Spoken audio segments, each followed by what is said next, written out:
Hey guys, I got a really interesting guest today. This is Martin. So this guy is going to tell us how he spent $3.5 million in a single weekend on Facebook ads, flushed it down the toilet, and still didn't get fired. And then he went on to spend over $100 million, far more successfully in the gaming niche, started his own dropshipping brands and did over 7 figures with dropshipping. And now he's doing insurance lead gen. So Martin's got a pretty crazy story. So if you want to hear all about his story, keep listening and make sure to smash the subscribe and like button so we can keep making these videos. Martin, why don't you tell us a little bit about yourself?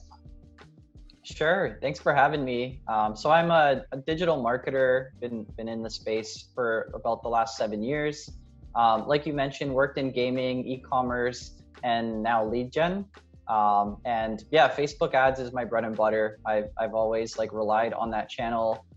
Just a really good marketer. I'm really bad at other things like operations, like building brands and that, but I've just found a niche that works for me. And so, I've been working the space for a couple of years and have spent a lot of money, generated a lot of revenue, but also spent like you said, over 100 million in ads. Yeah, so let's get started at the where you started from. So take us back to before you were a media buyer. How did you get into media buying? Yeah, so I got into media buying by accident. I studied math in school back in Canada. And one day, I ran a startup and it failed and I kind of ran out of money. One day a friend calls me from college and he's like, hey, I work at this crazy gaming company in San Francisco. Like, you should come down and work here. I didn't really have anything else going for me. So I figured, why not? I flew down, did an interview and it went well. And then they just threw me on their Facebook ad buying team and said, go ahead and learn ad buying. So that's kind of how it started. Got it. And so what happened on the first or second weekend on the job? Yeah, so I mean, when I got there, I had pretty much zero experience with media buying. And it's me and my boss. We were managing, close to, I think the first year was around 80 million a year in Facebook ad spend. And, he left, my boss left for the weekend. I think he went to EDC, some music festival. And he's like, Martin, just manage the campaigns, make sure nothing goes wrong. So we had this internal tool to manage our ads because we had 10,000 ads running at a time. And in 2014, Business Manager was just not able to load that much information. So I was launching an ad and, I meant to type in $65 per install, per app install. And accidentally, I typed in $65 per click as our bid. And then I just went away for the weekend. My boss calls me, he's like, have you checked the ads? I'm like, no, what happened? And I log in and check the ads and we spent $3 million in the course of a day and a half on Android campaigns on Facebook because of my $65 click bids. And I was pretty scared. I was almost guaranteed I'm gonna get fired. Somehow I did not get fired. I don't know how. My boss somehow covered for me. I guess he took the blame. They didn't fire me my second week on the job. But it ended up being a pretty good thing in the long run. That weekend, Sheryl Sandberg got notified about how much we'd spent on ads in 2 days. So they started giving us a bunch of support. We got their best account managers and over the next year we were able to scale our ad spend to over 100 million a year. Wow. When you're spending that amount of money on ads, how do you manage it with because you mentioned it was just your boss and you, right? So how do you actually manage what comes down to basically, I don't know, 30,000 a day or no, sorry, 3,000. I don't even know how to calculate it. It's 10 million a month, basically 8 million a month. It's gotta be 300, a few 100,000 a day, basically. Correct. How do you manage that with 2 people? Yeah, I mean, initially it was very manual. I think we're just spending 16-hour days trying to launch our this internal tool we had would let us launch 10 or 100 ads at a time. So I just sit there for hours trying to launch ads, and then we'd export all the data because again, Business Manager was unusable for this back then, and I just look at Excel and be oh, this ad set is not performing well, and so I'd manually go in and kill a bunch of ads. And similar to how you do media buying now, like I'd say Facebook is a more developed platform. So you have like automated rules now, and you have, like dynamic creative optimization and all these features that make your life easier. Like those features didn't exist for us back then.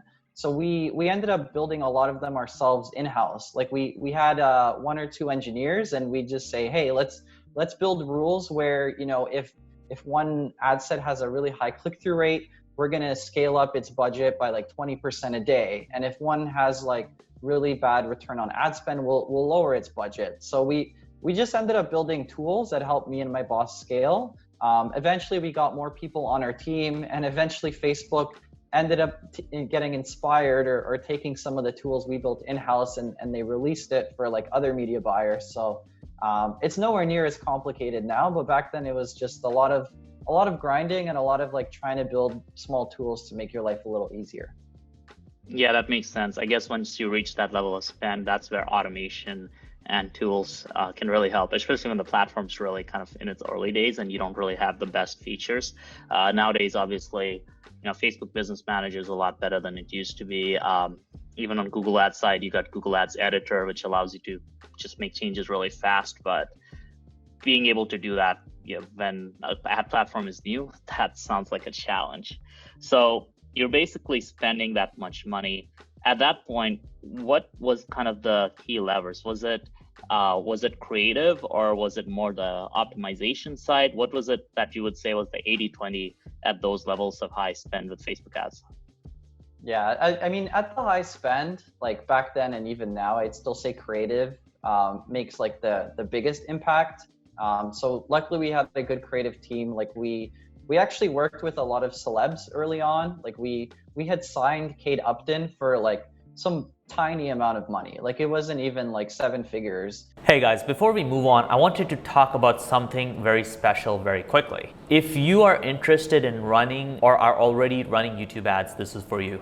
I wanted to introduce you to a few people that are killing it with YouTube ads. Mike made over $1.5 million with e-commerce YouTube ads. Bastian did over $300,000 for a client at a 10x ROAS. Boyd's making $5,000 a day with his course. Kale made a client $40,000 from just $8,000 in ad spend. Lloyd made a client $33,000 from $12,000 in ad spend. Do you know what the one thing they have in common? They're all part of my Expert YouTube Ads training program. We have the most technical YouTube ads course in the market with live weekly calls, a Facebook group where you can ask any question you want about YouTube ads, and more. And some of the best students spending thousands or even $10,000 a day on YouTube advertising. So there's a link below in the description to go book a demo call. Go and book a call to get a preview of the course and see if it's a fit for you and if it can help you get your YouTube ads to $5,000 a day or more. Now let's get back to the rest of this video. And we had her in like 3 commercials. Like we probably spent like tens of millions of dollars just running TV spend on her, and we barely, like we were so early on hiring celebs so that helped us a lot on the creative side. Like we just have people like Kate Upton or Arnold Schwarzenegger in our ads themselves. But back in the day, optimizing your ads through like just changing bids all the time, or even like you used to be able to just launch like 10,000 ads and in a single day, and those ads, like they would get a small boost from Facebook's algorithm. Like Facebook would boost new ads because they're like, oh, we want to give them a little more data to see if we scale it. So your new ads would perform better than like old ads. So we got to the point where we're launching ads like constantly, automated 24/7. And you're just looking for like little hacks and like little advantages you could get. So like any small automation advantage, any creative advantage, anytime like a new platform comes out, like Instagram stories, like we just jump on that right away. And that would keep us going over time and continuing to let us sustain the ad spend. Got it. Yeah, that makes sense. And it's definitely a huge advantage being able to use creatives with celebs in it. It's just brand name, right? People really like that. And that just goes to show that as your ad spend scales, the more you should invest in creative. So if you're spending, let's say $20,000 a month, you can skimp out on amazing creatives. But if you're spending a few $100,000 a month, that's the point where you should start looking at spending $15,000, $20,000 on getting a really high quality production done with perhaps a kind of influencer, maybe, obviously not a celebrity, but some sort of smaller influencer or some, actual actors that are really good, versus just kind of having doing it with an intern, right? Because when you start out, you can do a video ad with your intern and make it work, but as you start scaling up, you kind of need to proportionally increase the amount of money you invest into creative, right? Because that usually gives you a further ROI in terms of increasing your spend. And we've seen that with our clients, where we can get started with lower quality creatives and it can get us to kind of the proof of concept point. But especially on our side, on the YouTube ad side, we definitely see that creative is the number one factor. And it's basically blows my mind when somebody who's spending $100,000 a month doesn't want to spend like $5,000 on creative, right? Because it just limits your growth, right? At that point, if you're not spending money on creative and really making the creative top notch. That's interesting. And then how did you end up getting into your next venture, which was you got into e-commerce and drop shipping? Yeah, so I'd say after spending 2 years at Machine Zone, in the gaming space especially, like it's a very competitive space, and the trends are always changing. So I noticed like our style of games that were popular at the time, they were like the 2 top grossing games in the App Store. Like they started to gross less and less, and the ad costs were increasing. So I saw, okay, this growth trend is probably not going to continue. And I just kind of got bored at my job. So I started spending evenings like playing around with e-commerce. Like I had a friend that had done relatively well in e-com. So I spent about a month, like figured out how does Shopify work? Like what is drop shipping? This was early 2017 when drop shipping was like, hadn't fully taken off yet. And after about a month and just throwing like 50 different products in the store and trying creatives, like I had one product work well, and it was a watch. It looked kind of like a Daniel Wellington, very simple style watch. And that was enough to get me going. So I scaled up ads for that, eventually launched like a whole drop shipping watch brand. Jumped from like drop shipping watches to like, hey, let's try like clothing, let's try swimwear, let's try jewelry. And I just went like horizontally into different niches. And we actually found specific niches would do better at certain times of the year. So like in the summer, we do really well with swimwear. In the winter, it'd be more like jewelry for gifting. But through that, I was able to scale us up to 7 figures a year in revenue, like across different stores. And yeah, that's kind of how I jumped into drop shipping, using the exact same like Facebook ad skill set that I had, learned while I was in gaming. What is the big difference between the gaming niche and e-commerce? Well, the first difference I felt is spending a lot of your own money feels very different. You can't make any mistakes, but gaming, I would say, is probably the most competitive niche that, I've ever worked in. There's just so much innovation that's happening there. Like the media buyers are really strong. The LTVs are really high and like massive budgets, right? Like these days, it's really hard to compete in the gaming niche, like unless you've raised millions of dollars to create like, an amazing game that just has really good LTV and can scale. In e-commerce, I find it's way more fragmented. So there's like a huge long tail, and you can have like lots of, like you can have millions of stores, selling totally different things. They can be like feather pens. Like you can be selling, like someone could be selling bras, like someone else could be just selling, like I have a friend, he made it was like a GoPro, but for fishing. Like you can have totally random stuff that will scale to 7 figures a year. So it's a lot less competitive if you go for like the super niches. If you go for the big niches, like if you go for like, I don't know, clothing or purses or swimwear, like there are niches that are extremely competitive, but I find it's a more open playing field, and you can have an advantage there without spending necessarily a ton of money. And the business might not scale as high, but if you're just like one person or a small team, like you can make a really good living out of it. Yeah, so gaming is winner takes all. It's kind of like winner takes most. Yeah, it's kind of like when we think about video games, each person might play a few video games, maybe 5 or 6 at most. If you're a hardcore gamer, you might be going through, more games per year, but the average person's really on their phone, especially, is going to be playing one or two games. While e-commerce, like we buy like so much different stuff, right? Like I've literally in the last month bought like 10 different items from different e-com people, because there's just so much variety and there's so many things you can do with it. While gaming is really just one form of entertainment that basically people are not going to be playing like 30 different games, right? It's kind of like once they're playing a game, the average person, they're kind of like, they're not really looking to play other games, right? They kind of into that game. So that's very interesting, because I didn't even think about that, right? Like I got that gaming was competitive, but the fact that you said that e-commerce has this huge long tail, because there's just so many different products that fill so many different needs, from, basically food. There's like you take a big category like food, there's like literally thousands of subcategories, and then there's subcategories of subcategories.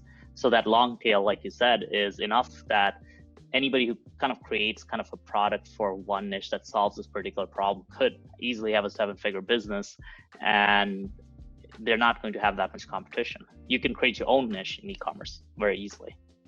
Yeah, for sure. I mean, occasionally, you might create a Flappy Bird hit that's like just a hit for a couple days or a few weeks, but in e-commerce, I think it's a much more open playing field, and it's not winner take all. So it makes it a lot easier to get started and find your niche. Got it. And the thing is, you didn't end up settling on e-commerce, right? And why is that? Because you were doing drop shipping, but you didn't decide to keep going down the e-commerce route. Yeah, so I guess eventually the drop shipping, like easy money wave, came to an end, and I saw this was coming. So I teamed up with one of my friends, and we'd spent about a year and a half making an e-commerce brand. It was like a sustainable, like natural products brand. It's called Wello. It was, I'd say, a good learning experience, but through that experience, I learned I wasn't great at creating brands and creating products and like managing supply chain and operations, logistics. Like there's just so many components of running an actual e-commerce business that I either didn't enjoy or wasn't great at. I was really good at digital marketing. And so one day, as I'm working on this brand, a friend approached me and he said, hey, we're launching a life insurance brokerage. Wanted to get your help trying out some like lead gen ads. And I figured, okay, like why not? I'll help you launch some ads. And we started launching these ads, and I noticed that we could get a lead. Like our cost per lead was cheaper than like the cost of selling a stick of deodorant on the internet. But these leads, like if you can get one lead to convert, like the LTV of the leads can be like $1,000, $2,000, or even more dollars. So it was kind of like an opening experience for me, that in lead gen, it's a space that's not necessarily as competitive as e-commerce or gaming. And there's just huge opportunity because of the LTVs. So I've started dabbling more into that, and started helping to grow this life insurance brokerage I'm working on now. Got it. Yeah, that's really cool. And especially if you are kind of the end business owner, right? You're the life insurance broker. That's like a huge advantage, because most life insurance brokerages don't know anything about lead gen. They're buying leads from digital marketers. So that's like an interesting partnership. And I kind of really like that in terms of how many different niches you've done, because it goes to show that if you start out with one niche, you don't need to stay in it for the rest of your life, right? Like Facebook ads is Facebook ads, and you use a lot of Facebook ads for your life insurance brokerage, right? Yeah, Facebook's our main channel right now. Got it. So like ads are ads, right? Advertising is advertising. Whether you start out with Facebook ads, you can jump into YouTube ads, you can jump into a different niche. So the main thing you got to understand is there are certain core media buying skill sets that are transferable, and some of those skill sets are being data oriented, being able to do analysis, being able to make decisions calmly instead of making emotional decisions, and also learning how to be a great persuader, right? Like learning how to write great ad copy, learning how to write great video ads, learning how to shoot video ads. These are all kind of things that I guess kind of transfer from different niches. So that's interesting, because a lot of people, they start in a niche and they don't really enjoy it, but they kind of stick to it because they're like, oh, this is my niche. Yeah, switching niches. I mean, I wouldn't necessarily recommend changing niches like every 3 to 6 months, just because there is a learning curve anytime you join a new niche. For example, in life insurance, the types of ads that really resonate on Facebook, they look very different than ads that might work for like gaming or for this my sustainability niche in e-commerce. But the core skill set itself, like you mentioned, is transferable. Like the data analysis, like making good video creatives, like and just like testing new features, like whether it's demographics or targeting or video and images, like all those skill sets transfer over. So you don't have to be stuck in one niche. Like you can, if there's a bigger opportunity in another one, like your skill set is transferable. As I'd say, it's probably tougher if you go from B2C to B2B, but as long as you're like in the consumer space, it's going to be similar. Or if you're in the B2B space, it's also going to be similar. Yeah, that makes sense. B2B versus B2C is definitely quite different, but I think B2C is generally, if you've done one type of B2C, you can do another type of B2C. And then even B2B is like, okay, you need to change the wording around, you need to change your tone around, but ultimately marketing is marketing. You pay for a lead and you convert the lead, right? That's essentially what it is at the end of the day. So what's next for you with your insurance lead generation for this business? What are kind of your plans for 2021 in terms of scaling that up? Yeah, so we've hit some bottlenecks, more like not on the ad side, but on the actual operation side of the business. So we're working on getting more agents and automating a lot of the life insurance buying process, specifically in Canada. So yeah, our plan is to take over Canada right now. Again, it's a much less competitive niche than in the US, and eventually continue with global expansion. But it's been good too, because resetting our growth expectations in the short term gives me time to try out new channels. So we're focusing more heavily on Google search and on YouTube, and we've been ramping up our SEO efforts. So it's been a good time to diversify, not just rely on Facebook, which has been more challenging right now, especially since like the iOS 14 came out. But yeah, eventually we just want to become like the premier life insurance brokerage in Canada. That makes a lot of sense. Cool. Yeah, I appreciate you jumping on the call with me today. I learned a lot. Before we go, one last question. What's your piece of advice for a beginner media buyer who's starting out on their first job, who's kind of trying to think about how is this gonna, basically sustain them in the long term? What's your piece of advice for anybody who's starting out in the media buying world? Yeah, starting out, it's always the hardest. I find if you can get a good community, whether it's a Facebook group of other media buyers, some friends or like coworkers that are experienced, or maybe you're part of a masterclass, like that helps.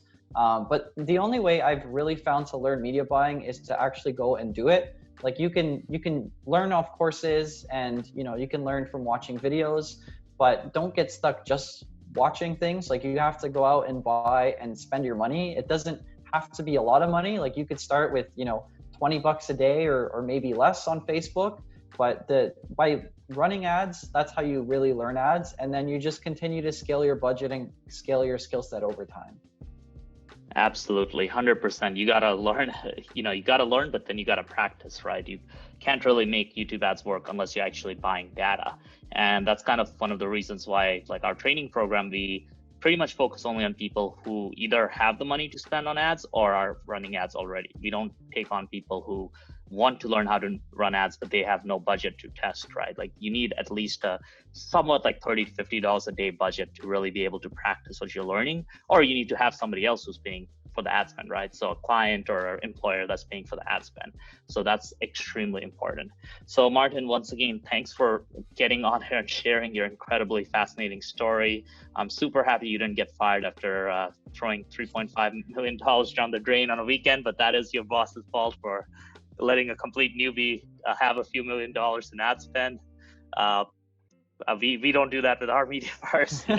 We make them wait a few months before they get to really take over budgets. But I'm glad it worked out. That was a good learning experience for you, and it's now the reason you're here. And so yeah, thanks for being on here, guys. If you like this interview, make sure to smash the subscribe button. Make sure to hit the like button. And Martin, how can people reach you if they want to, buy some insurance from you or send you leads? I mean, if you need insurance, you can check out dunneslife.com. But yeah, you can find me on Facebook or Instagram, even LinkedIn, Martin Ochwat. Just send me a DM. I try to respond to them as soon as I can. Cool. So I'll have links to the Instagram and Facebook below. So yeah, guys, if you're in the insurance space, great guy to chat to and mastermind with. And yeah, thanks for jumping on the call. My pleasure. Take care.